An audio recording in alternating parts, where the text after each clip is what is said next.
Hey, everybody, and welcome back to Sip and Talk. It's the holidays. Happy holidays. You got that eggnog ready? Oh, yeah. Definitely got the eggnog. You know it. Yeah. Well, today we're going to be diving into something, pretty heavy, actually. Yeah. This is some political drama, and, we like to have a little fun with it, but this is... This is serious. Yeah, this is pretty serious stuff.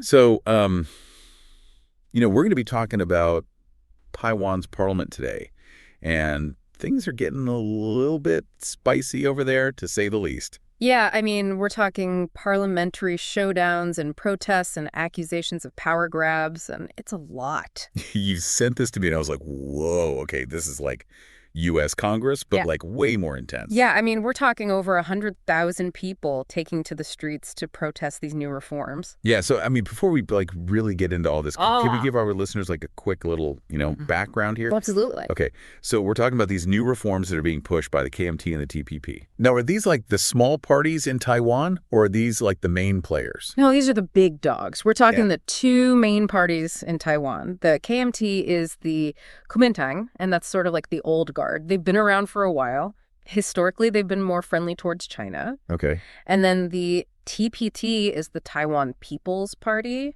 That's a newer party on the scene. Kind of a wild card. They can be centrist or shake things up. All right, so you've got like the establishment, and then you've got like this wild card. Exactly. And they're teaming up to push these reforms. Yeah. So what's in these bills that's got everyone freaking out? So one of the things that people are really concerned about is that it gives the parliament the power to actually punish officials if they disrespect parliament. Hold on, disrespect parliament. That sounds kind of vague. Like, how do you even define that? Exactly. Critics are saying that because it's so vague, they could use it to silence anyone who disagrees with them. Right. Like in the U.S., we have that whole, checks and balances thing where, Congress makes laws, but the president can veto them, and then the courts can, decide if it's actually like constitutional or not. Right. Are they messing with that balance in Taiwan? And that's where the protests come in, right? We're talking like 100,000 people marching through Taipei. Exactly. 100,000 people. That's huge. So what were they saying? Were they chanting signs? Like, what was the vibe? Oh, it was intense. They had all these banners and they were chanting slogans like no discussion, no democracy, things like that. Yeah. Don't silence our voices.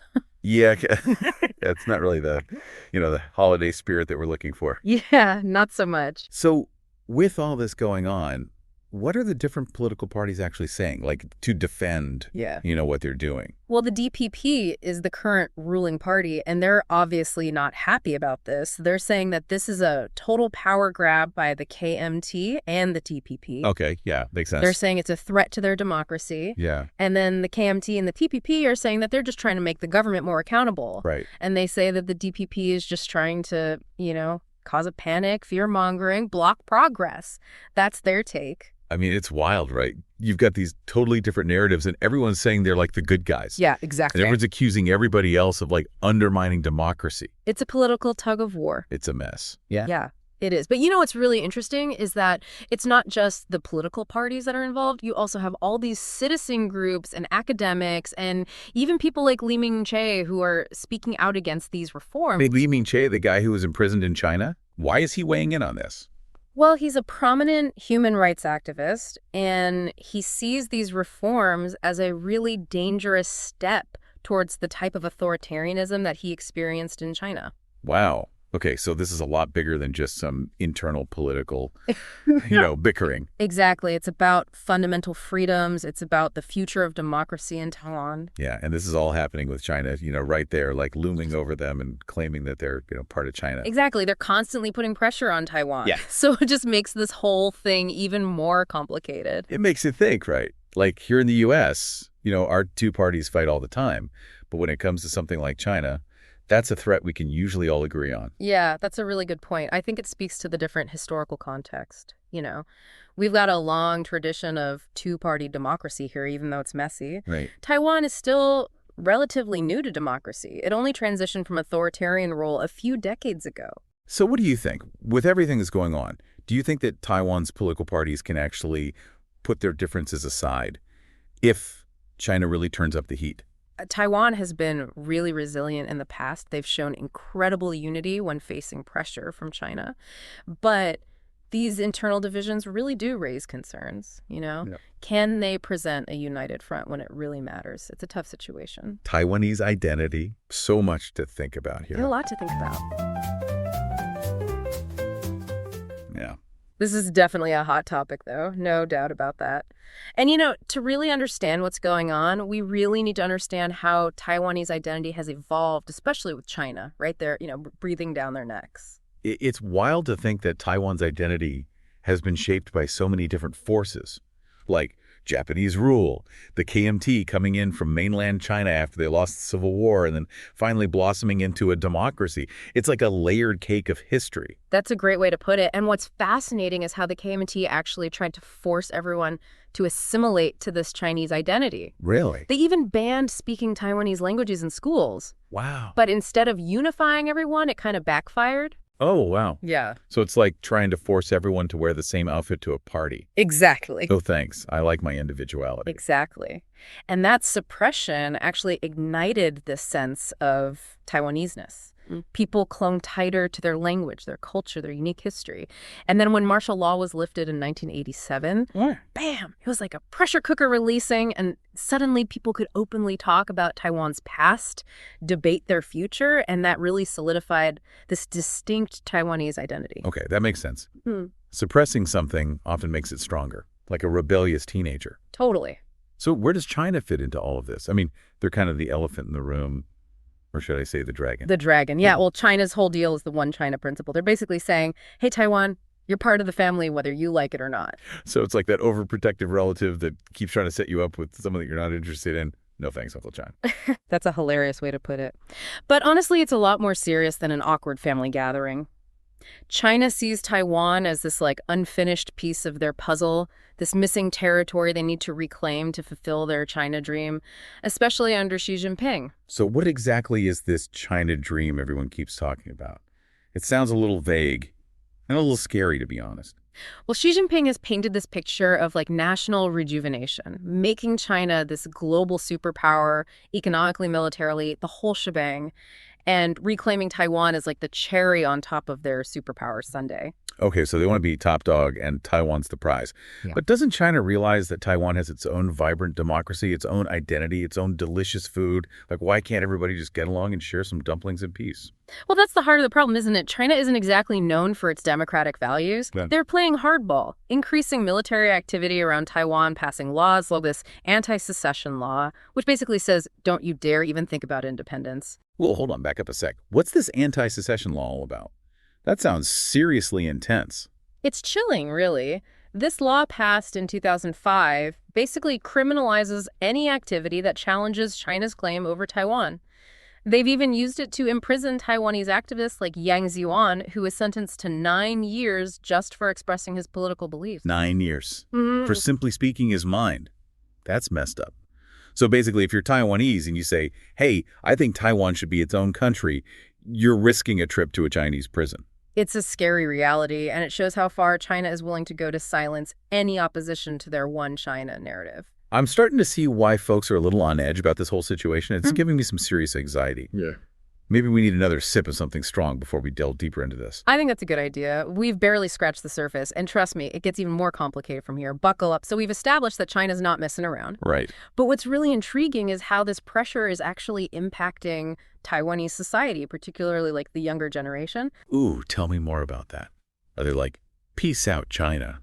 We're doing our own thing. You could say that there's definitely this growing sense of Taiwanese identity, especially among those who've only known a democratic Taiwan. They never lived under martial law or experienced the kind of restrictions imposed by the KMT in the past. So it's like they've tasted freedom and they're not about to give it up for a bowl of one country, two systems noodles. Exactly.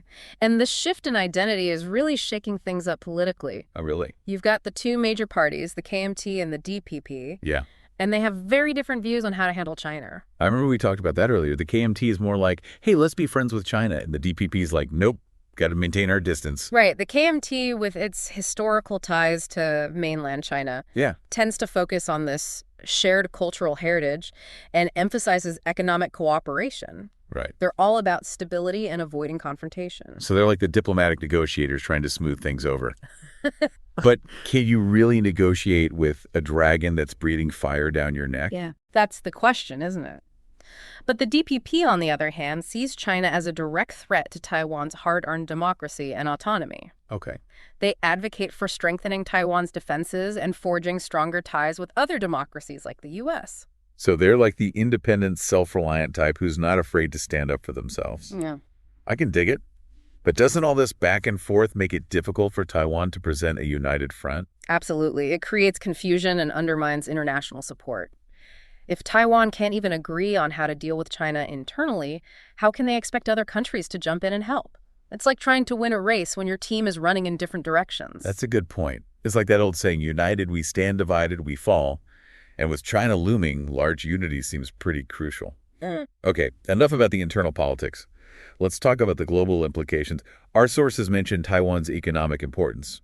Apparently, they're kind of a big deal. Oh, they're huge, especially when it comes to semiconductors. You know, those tiny chips that power pretty much everything electronic these days? Taiwan basically has a monopoly on producing the most advanced ones. Wow. Think smartphones, computers, even military tech. It all relies on Taiwan. So basically, Taiwan is like the world's tech supply closet. Yeah. And if China gets the key, everyone's in trouble. That's a good analogy. Chinese takeover of Taiwan would be a massive shock to the global economy. Supply chains would be disrupted. Prices would skyrocket. Things could get chaotic quickly. Talk about a global tech meltdown. I wouldn't even be able to post my bubble tea selfies on Instagram. We'd have bigger problems than Instagram, my friend. But seriously, the economic fallout would be significant. Yeah. And beyond that, there's the whole democracy versus authoritarianism angle. Right. Taiwan is like this shining beacon of democracy in a region where that's not exactly common. Yeah. So if China just stomps all over that, It would send a dangerous message that makes right and that democracy is fragile. It would embolden other authoritarian regimes and could trigger a decline in democratic values globally. that's a sobering thought. So we got economic chaos and a potential global democratic crisis. Anyone else feeling a little overwhelmed right now? It's definitely a lot to process. And the million-dollar question is what happens next? What are the potential scenarios for the future of Taiwan? So we've covered a lot of ground out. Taiwanese identity, China's not-so-subtle pressure tactics, and the potential global fallout of this whole showdown. Yeah, it's a lot. But where do we go from here? What does the future hold for Taiwan? The sources we dove into paint a few possible scenarios. Okay. But predicting the future is a tricky business, especially when you're dealing with a superpower like China. True. It's like trying to guess what's inside a fortune cookie before you crack it open. Exactly. But let's hear those scenarios. Give us a glimpse into those potential futures. Okay. So scenario number one is what we call maintaining the status quo. Okay. Basically, it's the if it ain't broke, don't fix it approach. Right. Taiwan keeps on keeping on running their own show, and China keeps grumbling and flexing their muscles, but doesn't actually make a move. So it's like that awkward dance where two people are circling each other, not quite touching, but the tension is palpable. Exactly. It's all about maintaining this delicate balance, this unspoken agreement that neither side will rock the boat too hard. But it's not a permanent solution, and that tension could snap at any moment. Okay, so status quo, not ideal, but maybe the least disruptive option for now. Yeah. What's next on the menu of potential futures? Well, scenario number two is the one that China dreams of. Okay. Peaceful unification. Good. They've been pushing this one country, two systems framework. But, after what happened in Hong Kong. Yeah, not exactly a shining example of success, is it? It's like that friend who recommends a restaurant that gave you food poisoning. No thanks, I'll pass. Right, Hong Kong really exposed the flaws in that whole one country, two systems thing. Yeah. China promised autonomy, but then they cracked down on dissent, eroded Hong Kong's freedoms, and basically turned it into just another mainland city. So Taiwan's looking at Hong Kong and saying, nope, not falling for that trap. Makes sense to me. And that leads us to the most daunting scenario, number three, military conflict. Yeah. It's the one that keeps everyone up at night, the big what if that could send shockwaves across the globe. Okay, this is where things get really heavy. We're talking full-blown invasion, right? Like something out of a war movie. It could be anything from a limited military operation to a full-scale invasion, depending on a whole bunch of factors. Taiwan's resistance, international response, and how far China is willing to push things. So basically, a giant question mark hanging over everyone's heads. Pretty much. I'm getting stressed just thinking about it. But wait, what about the U.S.? Taiwan's buddy, Their protector? The U.S. has this policy of strategic ambiguity when it comes to Taiwan. Okay. It's intentionally vague, designed to deter China without making any hard promises. Think of it as playing poker with a really high-stakes pot. You don't want to show your hand too early. So it's like they're saying, hey, China, we're watching you, and don't make us come over there. But will they actually step in if things get real? That's the big unknown. Recently, they've been sending more weapons to Taiwan and increasing military cooperation, which might be a signal to China, but it's a delicate balancing act. One wrong move, and things could escalate quickly. This is intense. So much uncertainty, so many potential flashpoints. It feels like the whole world is holding its breath, waiting to see what happens next. But that's a good way to put it. The future of Taiwan is hanging in the balance, and the decisions made in the next few years could have huge consequences for everyone. Well, this deep dive has definitely given me a lot to think about, and maybe a few nightmares too. Yeah. But seriously, it's so important to stay informed about this stuff because it impacts all of us. Couldn't agree more. Right. We need to be aware of the complexities, the potential risks, and the human stories behind the headlines. This isn't just some abstract geopolitical game. Right. It's about real people's lives and futures. Absolutely. Well, I think we've given our listeners plenty to chew on today. If you're looking for a mental break after all this heavy stuff, might I suggest checking out the Mickytolife YouTube channel? Oh, yeah. They've got some fun travel stories, whiskey reviews, and those satisfying unboxing videos. Perfect for unwinding. Sounds like a great way to escape reality for a bit. Thanks for joining us on this deep dive, everyone. Remember, stay curious, stay informed, and most importantly, stay thirsty for knowledge. Until next time, cheers.